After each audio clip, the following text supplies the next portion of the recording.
traveling from Nairobi, Kenya to Addis Ababa in Ethiopia, most of the things that I encountered along the journey was not what I expected.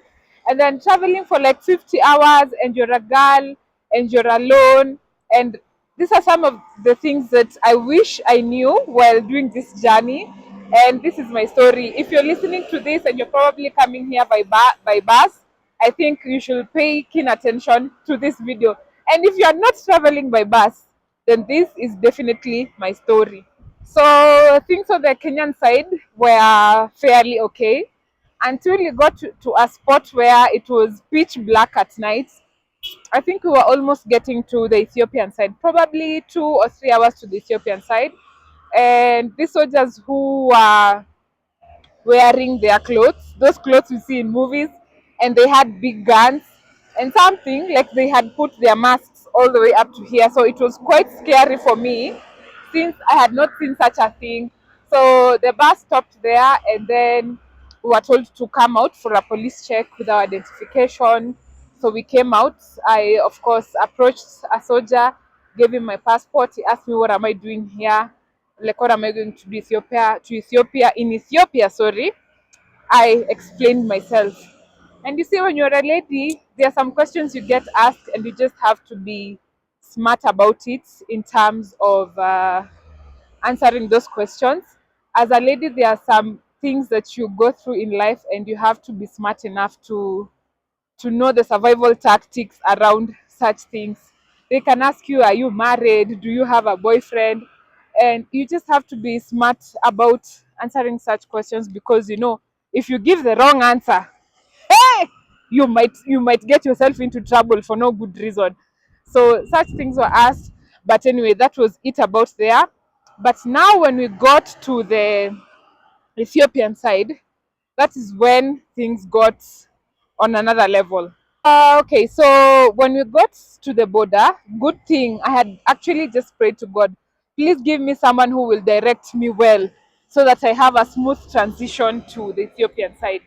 So, what I had thought in mind, because I have previously traveled from Kenya to another country via bus, and the bus goes directly to that country. So from here, you can't get like a bus that comes all the way directly from Kenya to Ethiopia, which is something that I had thought. So if you see like a bus is taking you from one country to the other, to their main capital city, they usually assist you in terms of immigration. But there is no bus that comes from Kenya to Addis Ababa directly. So what I had to do, you have to check in at the immigration by yourself. So thank goodness that I found someone who was Kenyan, because I was still on the Kenyan side, a motorbike person, and he truly directed me into getting through the system very swiftly. So he took me to the Kenyan immigration side, and he told me what I'm supposed to do. So we went there, and hello, and my passport was stamped. After that, the motorbike person took me to the Ethiopian side. So he took me to the Ethiopian side, and he was very kind enough to wait for me for like 45 minutes, which was of course very good for me and helpful for me. So at the immigration, they were stricter than I thought. When we went to the health check, they checked my temperatures, and then I gave them my yellow card, and they asked me for money for doing that procedure of checking my temperature and health check. So that is just something that you should put in mind. You will be asked money at the immigration at any one point. And of course, for a survival tactic, if you do not give that money, then they might not stamp your passport. So they told me like they need some money because of whatever it is that they have done in terms of checking my, like, the health check, in terms of checking my temperature and checking my yellow card, yellow fever, yes, yellow fever card and all of that stuff. So they needed money for that routine. Again, here it just comes to survival tactic. You just have to give out the money, because if you don't, then there's a chance maybe your passport might not be stamped. So after the health check, I went to the immigration. So at the immigration, they were very strict in terms of asking me what am I doing, where is the location, where is the hotel, all of those things. and there was a lady whose passport had actually been stamped, and they almost took it away because she was talking to other people who were before her, and they had been denied the stamp. So this lady who had been stamped for the passport, they took the passport from her. I really did not know how it went, but it took me almost 45 minutes at the immigration border for my passport to be stamped and all of those things. But my motorbike person was grateful enough, or kind enough, or gentleman enough to wait for me to do all that process. So after all of that process, I went back to him because my luggages were still on the Kenyan side. So I went back to him. Now, me thinking that I can get to the immigration border and get a bus immediately to come to Ethiopia was such a big lie. And that is why my journey came from 24 hours to 50 hours from Nairobi to Addis Ababa. So I went back to my motorbike person, and he took me now across to the Ethiopian border since he had my luggages and my suitcases. He took me across to the Ethiopian border, of course, after my passport has been stamped. He took me, and I told him the specific bus that I wanted since I had done some research. And the bus that I booked was Selam bus. Is Selum. It is a popular bus. So if you just come across the border and you say you want Selam bus, it is very popular, and I think their system is quite efficient. So when I got there, I was told that the buses coming to Ethiopia had already left at 3 a.m. Yet I was arriving in Ethiopia at almost 7 a.m. So after booking my bus, which I thought that I would leave immediately, I had to spend a day at the border. So I booked my bus, and then the motorbike person also just took me to a lodging that is right next to the bus place, so that when I wake up in the morning the following day at 3 a.m., my work will be very easy. I won't need to call someone to help me with the luggages and suitcases, or book a ride or whatever. So it was pretty efficient for me. So he booked me a place just right next to the bus, and that is the place where I spent my whole day since I arrived at 7 a.m. and I was leaving at 3 a.m. And surprisingly, when I woke up in the morning at the lodging, there was no water. Okay, there was no water, but you gotta do what you gotta do. So you wake up, wear your clothes, and go. And all the rooms didn't have water because I talked to my neighbor who was Kenyan too, and she said there was no water. So what are you going to do? So the following day, I woke up at 3 a.m., not 3 a.m., some minutes around 2:30 a.m., prepared myself, and hopped over, just went across, and there was my bus. So we went at the bus, and one thing that really, really surprised me was how thorough the people at the bus were in terms of checking our luggages. They were very, very thorough, even in my personal bag, in my wallet, where I had put my money, every single thing, even in my handbag. They were very thorough in terms of checking everything. They were even perusing through my money. I was like, what are these guys looking for? Ethiopians, please let me know. I need to know what these people are looking for. And guys, this story has not even started, because things got even more shocking when now I was now on my journey from Moyale, Ethiopia to Addis Ababa. They were very thorough, every single one. But one thing I realized is that they were more thorough on the locals compared to the foreigners. So that process of them checking us into the bus took roughly 1 hour, because at exactly 4 a.m. the bus was leaving. Now, 30 minutes into the drive, after the bus has had departed, the bus stops exactly after 30 minutes. And in my mind, I'm wondering what is happening, because in Kenya, when the bus leaves, the time it's going to stop is probably 5 hours later or 4 hours later, where it will stop and people to relieve themselves. So just 30 minutes into driving, I'm like, why is the bus stopping? Is there a mechanical problem or what? So I was told that there will be police checks, but I didn't know that the police checks will be this soon. I really did not know that. So 30 minutes after driving, the bus stops, and all of us are told to get off the bus. We get off the bus with all of our luggages, and all of us queue. We queue, they check our luggages, they check our identification and everything. This process takes almost 30 minutes, and there were some people there who were selling like some things like tea and everything. So some people took hot tea. For me, I did not want to take liquids because I knew I was going to be on a very long bus ride, and I did not want to take a lot of liquids so that every time I have to pee, I have to pee. So I barely took any liquids in this journey. So that is something that you might keep in mind if maybe you get pressed very often. So they checked us, and that was it, and the journey continued. So approximately after every 45 minutes, the bus stops. The bus was stopping, and I was like, I beg. I was getting tired of coming off the bus every time.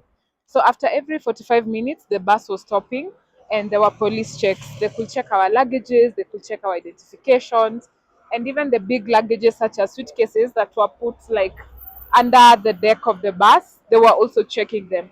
So every 45 minutes, 45 minutes to 1 hour, 45 minutes to 1 hour, they were checking our luggages and our identification and everything.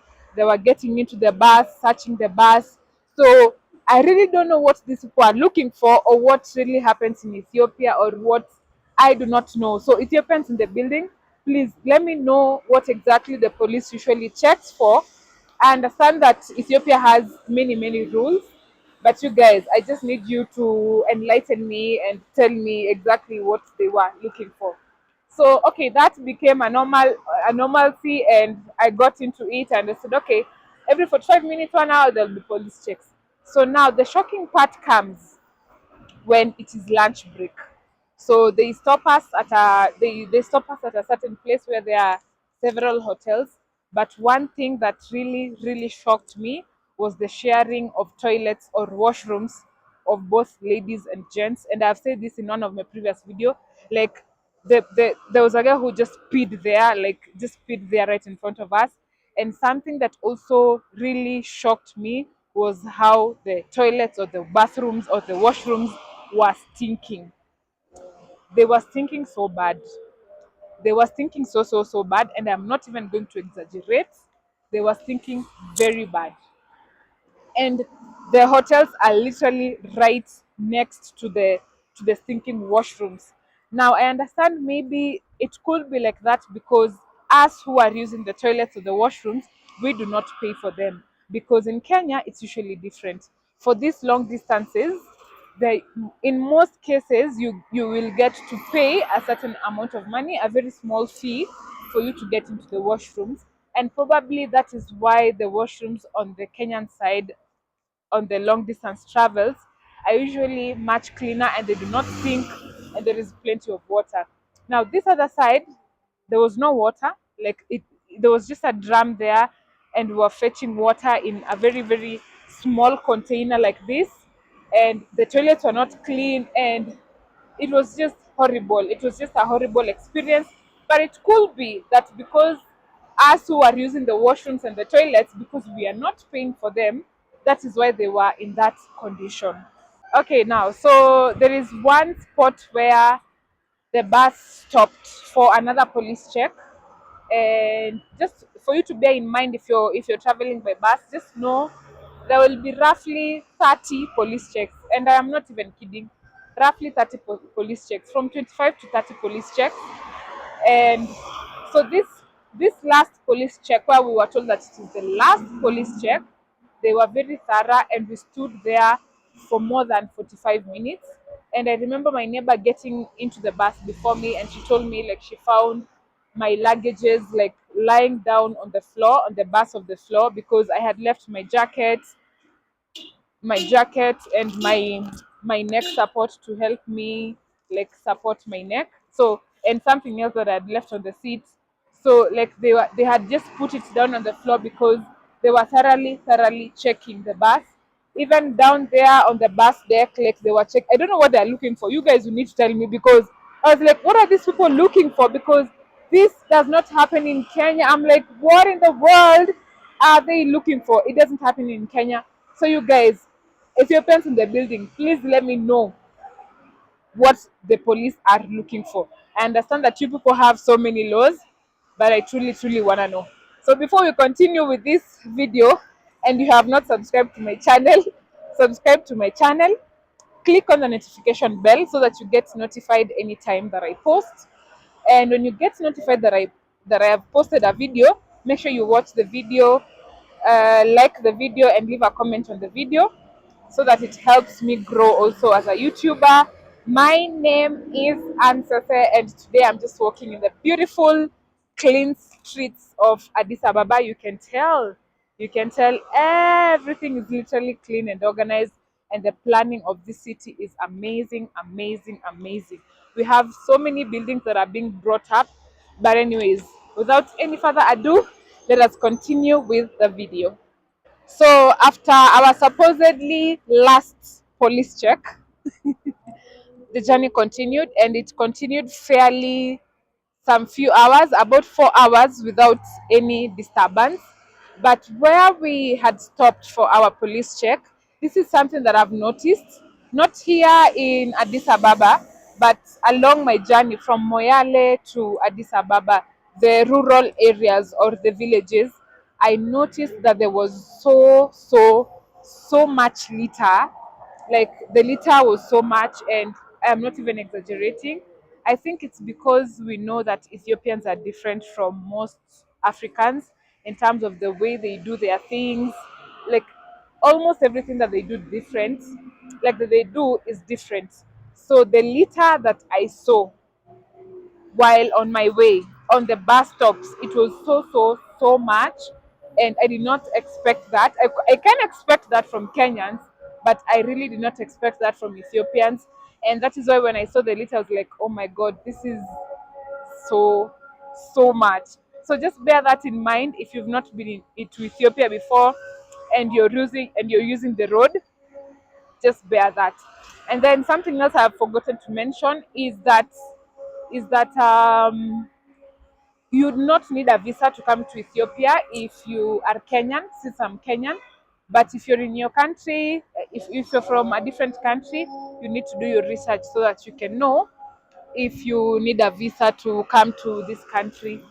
And besides that, if I did not have a stop at the border for all those hours, my journey, and if you like come to Addis Ababa, like a non-stop journey, my journey would have fairly taken probably 24 to 26 hours without those police checks.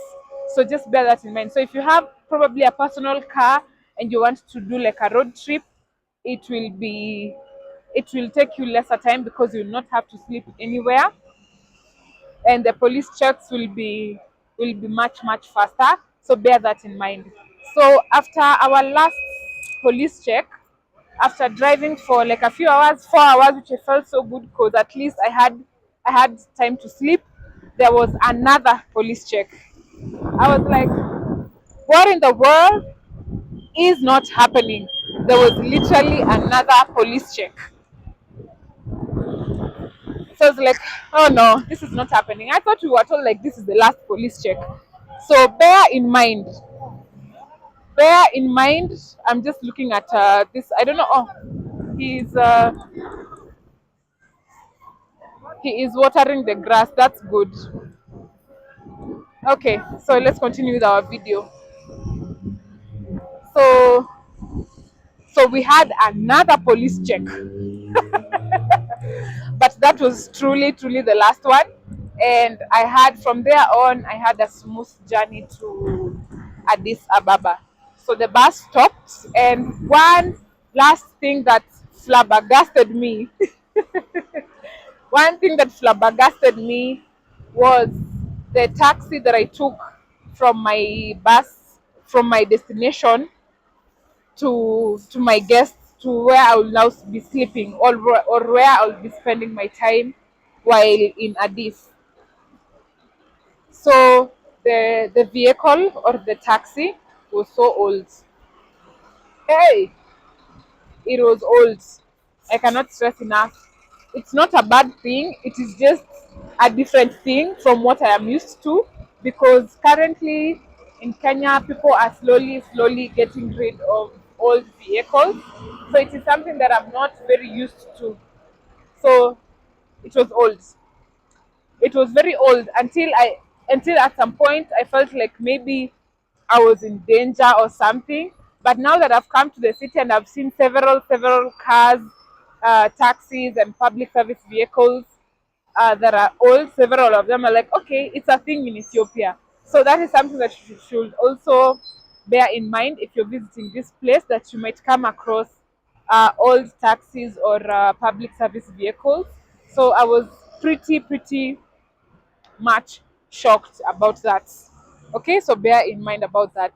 So I came to my hotel, and the ge- the staff have been very friendly. I remember when I came, I was so hungry because I hadn't eaten something really good along the way, because I didn't want to, mess up my stomach or anything. So they took me to a hotel since they don't cook, like they recommended me somewhere, and the food was fairly good. So that is my story, or those are some of the insights that you're supposed to know if you're traveling by bus from Kenya to Ethiopia.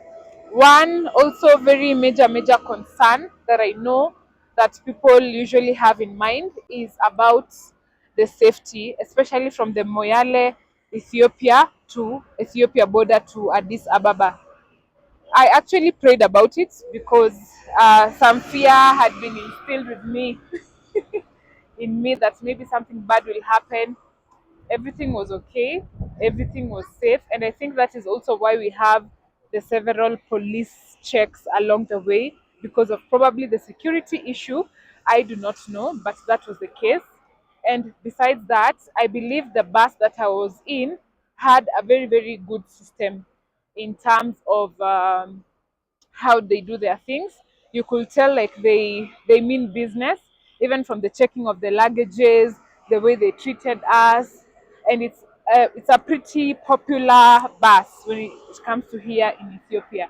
So if you're traveling from the border to Addis Ababa, you can definitely check the Selam bus. I really loved their services and their systems, and they were very friendly to me, and they treated all of us well, and I believe they've been in business for quite a while, so it probably adds some points to them. Yeah, so that was my story concerning concerning my trip from Nairobi, Kenya to Addis Ababa, Ethiopia. It was a journey of more than 50 hours. Most of the things that I experienced were things that I did not know, were shocking things, culture shock things. You're traveling as a lady, so you have to know how to maneuver. And I actually remember along the way, while I was vlogging with my camera on the window, someone almost snatched my camera, because the bus you see the bus is usually very raised, so it means like the windows are much pretty higher.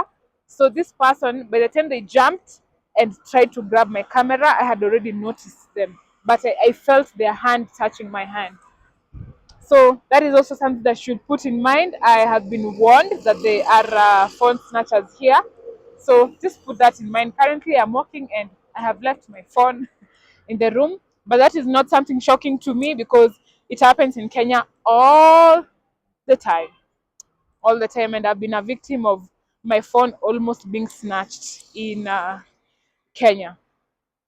So, guys, yeah, that was my short story of the things that I wish I knew while traveling to Ethiopia. It's such a beautiful country, and I love how this city transforms at night, and everything is just so good. And that track that you see right over there, I know it's pretty dark right now. It is actually watering this grass, because I was wondering how is this grass like just maintaining to be green. And I can see that there's a track right there with water that is watering. So these people, they are intentional in keeping their city clean. You can tell it's clean, keeping their city clean, beautiful, evergreen and just awesome. And the planning of the city is amazing. I love it. Love it, love it, love it, love it, love it. So, guys, until next time, I hope you have enjoyed the video. I hope you've enjoyed my story. I hope you've enjoyed the tips if you're planning to travel by bus. I hope you've enjoyed my story if you never plan to travel by bus. But those were just some of the insights. I will see you on the next video. So, until then, like my video, comment on my video, subscribe to my channel, and watch all of my videos. Until next time, churro.